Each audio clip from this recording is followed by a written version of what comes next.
The old attic ladder shakes under my feet as I climb down holding the photo album against my chest. My hands are dusty.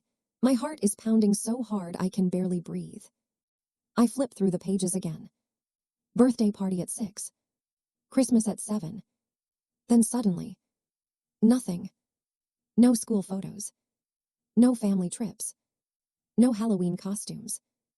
3 whole years of my life are missing like I never existed. I hear footsteps downstairs. Heavy footsteps. My stepfather, Brent, appears at the attic entrance faster than he should. His face turns pale the second he sees the album in my hands. "Give me that," he snaps. I freeze. I just want to know why there are no pictures of me between. "Drop it, Kylie." His voice is sharp enough to make my stomach twist. Then my phone vibrates in my pocket. Unknown number. I answer quietly. And my grandmother whispers through tears. "If they tell you the truth tonight, don't believe all of it." The call suddenly cuts off. Then the attic lights go out. And Brent locks the attic door from the outside. "My name is Kylie Mercer. I'm 24 years old, and I'm telling this because some family secrets are dangerous enough to destroy your entire life." I spent the next 30 minutes trapped in that attic. At first, I thought Brent was trying to scare me. Maybe he was angry I kept asking questions. But when I started pounding on the door, nobody answered. Not my mom. Not Brent. Nothing. The attic smelled like old wood and dust. I used my phone flashlight to calm myself down while I sat beside boxes filled with baby clothes and Christmas decorations. My hands kept shaking as I flipped through the photo album again. Age 6. Then suddenly age 10. It made no sense. Most families lose a few pictures over the years, but this was different. Someone had carefully removed every single photo of me from those years. Not torn. Not damaged. Removed. Like somebody wanted those memories erased forever. Finally, the door unlocked. Brent stood there with crossed arms. "You done acting crazy?" he asked. I stared at him. "Why are there no pictures of me?" He avoided my eyes immediately. "That album's old." "That's not an answer." "Kylie," he sighed, "you always overthink things." That sentence hit me harder than it should have. Because he'd been saying it my entire life. Whenever I asked questions. Whenever something felt wrong. Whenever my instincts screamed at me. "You always overthink things." Downstairs, my mother sat at the kitchen table holding a coffee mug with both hands. She looked nervous. Too nervous. I sat across from her. "Tell me the truth." She glanced at Brent before speaking. "There was a difficult time when you were younger." "What kind of difficult time?" "You got sick," Brent interrupted quickly. I looked at him. "Sick with what?" Neither of them answered fast enough. That was the moment I knew they were lying. My mom finally forced a smile. "Honey, you were just in and out of hospitals for a while, that's all." "Hospitals?" I frowned. Then why don't I remember any of it? "You were young." Again, too fast. Too rehearsed. That night I couldn't sleep. I kept replaying my grandmother's words in my head. Don't believe all of it. At around 2 a.m., I grabbed my keys and drove across town to my grandmother's apartment near downtown Tulsa, Oklahoma. Rain hammered against my windshield the entire drive. When she opened the door, her eyes widened like she already knew I was coming. "Oh, sweetheart." She hugged me tightly, and I immediately felt something was wrong. Very wrong. Her tiny apartment smelled like cinnamon candles and old books. She sat me down on the couch and turned off the TV. Then she asked quietly, "What did they tell you?" "That I was sick." My grandmother laughed bitterly. "Sick," she muttered. "That's the word they chose." My chest tightened. What really happened? She stared at her trembling hands for several seconds before answering.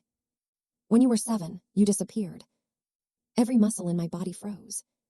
"What?" "For almost 8 months." I actually laughed because it sounded impossible. "That's not funny." "I'm not joking." The room suddenly felt too small. I stood up. "No, that can't be real." "They told the police you wandered away during a camping trip near Arkansas. There were searches, volunteers, news stations." I felt dizzy.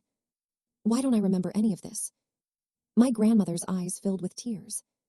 Because when they brought you back, you weren't the same little girl anymore. A cold chill moved down my spine. What does that mean? She hesitated. That's the part they never explained. I stared at her. Who brought me back? Silence. Then she whispered, your biological father. I stopped breathing for a second. My father died before I was born. That's what your mother told you. The entire world around me cracked apart in one sentence. I backed away from her slowly. No. He didn't die, Kylie. Stop. He came back for you. Stop. Tears burned in my eyes now. Everything suddenly felt fake. Every birthday. Every family story. Every memory. My grandmother stood and grabbed an old storage box from her closet. Inside were newspaper clippings, photographs, and yellow envelopes. She handed me a folded newspaper article dated September 2009. Local girl found safe after MONTHS missing. Below the headline was a blurry photo of my mother crying outside a police station. And beside her, a man wearing a baseball cap. Tall, dark hair, sharp jawline. I dropped the newspaper instantly. Because I recognized him. Not from photos. From dreams. The same man had appeared in my nightmares for years. Standing at the edge of forests. Watching me silently. I used to wake up sweating after hearing one sentence in those dreams over and over. They lied to you. My grandmother opened another envelope carefully. Inside was a photograph of me around 8 years old, standing beside that same man near a lake. But what terrified me most? I looked happy. Not scared. Not kidnapped. Happy. What is this? I whispered. My grandmother looked devastated. I think your mother made a terrible mistake years ago. Before I could answer, someone knocked hard on the apartment door. 3 loud bangs. My grandmother's face instantly lost color. Another bang. Then Brent's voice shouted from outside. Kylie, open the door. I turned toward my grandmother slowly. And for the first time in my life, I saw pure fear in her eyes. My grandmother grabbed my wrist before I could move. Do not open that door. Brent kept pounding from outside. Kylie, your mother's worried sick. I looked through the peephole carefully. Brent stood in the hallway breathing hard, his hoodie soaked from the rain. But he wasn't alone. My mother stood beside him crying. That should have made me feel safe. Instead, it made my stomach turn. Because my mom never cried in front of people. Not unless she wanted something. My grandmother lowered her voice. Listen to me carefully. If you leave with them tonight, you'll never learn the truth. Another loud bang shook the apartment. Kylie, Brent yelled, open the damn door. I stepped back slowly. I'm not going. The silence outside lasted only 2 seconds before Brent's voice changed completely. Colder, sharper. You're making a mistake. Then the footsteps disappeared. I barely slept that night. Around sunrise, my grandmother handed me a small key attached to a faded motel tag. Route 66 Motor Lodge, room 214. He stayed there years ago, she whispered, after you came back. Who? Your father. Even saying those words felt strange. Father. The man I thought was dead. The man from my dreams. By noon, I drove across Tulsa with my hood pulled over my head like somebody was following me. Maybe I was paranoid. Or maybe my family had spent years teaching me not to trust my own instincts. The motel looked frozen in time. Flickering neon sign, cracked parking lot, empty soda machine near the office. Room 214 was locked, obviously. I didn't even know what I expected to find after all these years. But when I slid the old key into the lock, it opened. A cold wave moved through my body. Inside, dust covered almost everything. The curtains were faded from sunlight. The room smelled abandoned. But somebody had been there recently. The bed looked disturbed. A coffee cup sat near the window. And on the table was a cardboard box with my name written across it. Kylie. My hands trembled as I opened it. Inside were dozens of things. Drawings.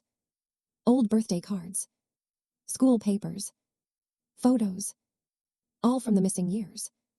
I dropped onto the edge of the bed, staring at them like my brain couldn't process what I was seeing. There I was at 8 years old, holding a fishing pole, beside the same dark-haired man. Another photo showed us eating pancakes in a tiny diner. Another showed him teaching me how to ride a bike. None of it looked forced. None of it looked dangerous. I looked happy. Loved. Then I found a VHS tape labeled 4KYLIE, When They Finally Tell You. My chest tightened. There was an old TV in the room with a built-in VHS player underneath. I hesitated before pushing the tape inside. Static filled the screen first. Then the image cleared. The man appeared sitting in front of the camera. Older now, exhausted. But his eyes looked exactly like mine. "Hi, Bug," he said softly. My entire body froze. "If you're watching this, it means they finally started lying to you again." I covered my mouth instantly. "They told you I disappeared because I was dangerous. But the truth is, I took you because your mother's husband was hurting you." The room started spinning. "No," I whispered. On the screen, my father leaned closer. "I tried going to the police. Nobody believed me. Brent had friends everywhere back then." Suddenly, the motel room door creaked behind me.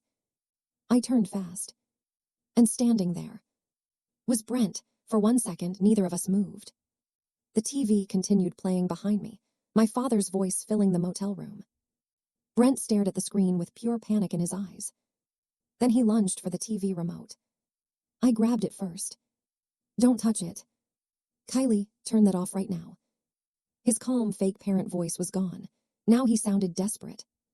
I stood beside the bed, clutching the remote so tightly my fingers hurt. "You lied to me my whole life." Brent dragged a hand across his face. "You don't understand what really happened." "Then explain it." He looked toward the door, nervously, like he expected someone else to walk in. "That man manipulated you. He's my father. He's dangerous." "Funny," I snapped, "because you're the one breaking into motel rooms." His jaw tightened. "You need to come home." "No." The word shocked even me. For the first time in years, I saw something crack in Brent's control. Anger. Real anger. "You sound just like him," he muttered. The TV kept playing. My father's recorded voice spoke again. "If Brent finds this tape before you do, he'll try to scare you. Don't let him." Brent immediately unplugged the TV from the wall. The screen went black. But it was too late. I had already heard enough. He stepped closer carefully, like I was some animal about to run. "Kylie, your mother was terrified when you disappeared." "Disappeared?" I laughed bitterly. "You mean when my real father took me away from you? You don't know what he was capable of." "Then why do I look happy in every photo?" That question hit him hard. His silence answered everything. I moved toward the door, but Brent blocked it instantly. My heart started racing. "Move. We can still fix this. You can't fix 20 years of lies." "Kylie." "No." My voice echoed through the tiny room. Outside, thunder shook the motel windows. Brent lowered his voice again. "You think your father was some hero. You have no idea what your mother went through after he came back. Then tell me the truth." His eyes darkened. "The truth destroys families." I stared at him for several seconds. Then something clicked in my head. "Why are you so scared of me finding him?" That question changed his face completely. Tiny reaction. But enough. Because suddenly I realized something huge. My father was still alive. Brent wouldn't act this terrified otherwise. "You know where he is," I whispered. "No." "You do." "Kylie, stop digging." "You know." He grabbed my shoulders suddenly. Hard. Too hard. And just like that, a memory flashed inside my head. I was little again. Crying in a dark hallway. Brent yelling somewhere downstairs. A lamp crashing. My mother screaming. Then a man picking me up and carrying me outside into cold night air. My father. The memory hit so fast I nearly lost balance. Brent noticed immediately. His grip loosened. "Kylie." I shoved him backward with everything I had and ran for the door. He grabbed my hoodie, but the fabric slipped from his fingers as I sprinted into the storm outside. Rain soaked me instantly. I ran across the parking lot toward my car, while Brent shouted behind me. Then another voice suddenly yelled from across the street. Kylie. I turned sharply. A black pickup truck sat near the gas station across from the motel. The driver door opened slowly, and the man stepping out was the same man from the tape. My father. But before I could move toward him, Brent ran out behind me shouting, "Get away from her." Then headlights exploded around us. A black SUV came flying into the motel parking lot way too fast. Straight toward my father, the SUV slammed on its brakes so hard the tires screamed across the wet pavement. My father jumped backward just in time. The driver door burst open, and my mother stepped out. Rain poured down her face as she looked between all of us like her entire world was collapsing. "Kylie," she cried, "please get in the car." I couldn't even speak anymore. My father stood near the gas station, gripping the side of his truck, while Brent stormed toward him through the rain. "You should have stayed gone," Brent snapped. My father laughed bitterly. "You're still controlling everyone around you, huh?" "Dad," the word slipped out before I could stop it. All three of them froze. My father looked at me carefully, almost like he was afraid this moment wasn't real. Meanwhile, my mother started crying harder. "Kylie, please," she begged. "You don't understand what happened back then." "Then tell me," I shouted. "For once in my life, stop hiding things from me." Thunder cracked overhead. Nobody spoke for several seconds. Then finally, my mother looked at my father and whispered, "You promised you'd never come back." My father stepped closer slowly. "I promised, after you threatened to ruin her life if I stayed." My stomach dropped. "What?" My mother covered her face. Brent immediately jumped in. "He's twisting the story." But my father pulled something from inside his jacket.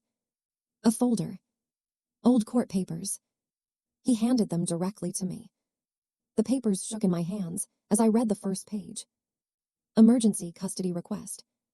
My father had filed reports years ago claiming Brent had violent behavior and emotional control issues inside the home. Attached were therapist notes, witness statements, even police reports. Most of them marked closed without action. My chest tightened. "You knew," I whispered to my mother. She couldn't look at me. "I was scared," she said quietly. That sentence broke something inside me. Not because she was scared, because she chose silence anyway. Brent stepped toward me again. "Kylie, listen to me carefully." "No," I said. He stopped walking. For the first time ever, I saw him lose control completely. Not angry. Not confident. Just exposed. "You spent my whole life making me think I was crazy," I whispered. "Every question, every feeling, every memory." Rain dripped from his face as he stared at me. "You turned her against me," my father said coldly. "I protected this family," Brent shouted. "At the cost of the truth." Everything suddenly became very quiet except the rain. Then my mother finally spoke the words I think she'd been holding inside for years. He was right. Brent turned toward her slowly. "What?" Tears rolled down her cheeks. "You were too rough with her, too controlling, and when she started getting scared of you," her voice cracked, "I blamed everyone except myself." Brent looked stunned, like he never expected her to say it out loud. My father moved beside me carefully, not touching me yet. Just standing there. Waiting. Giving me the choice. And honestly, that mattered more than anything. I looked at Brent one final time. Then I handed the custody papers back to him. "You don't get to decide my story anymore." His face collapsed completely. Not dramatic. Not movie-like. Just the look of a man realizing control was slipping through his hands forever. 3 months later, I moved into a small apartment outside Denver, Colorado. I still talk to my mother sometimes. Very carefully. Very slowly. As for my father, we're learning each other one memory at a time. Some nights we sit quietly on his porch drinking coffee while he tells me stories from those missing years. And every time he shows me another photograph, I realize the scariest thing wasn't that my past disappeared. It was that somebody almost convinced me I never had one at all.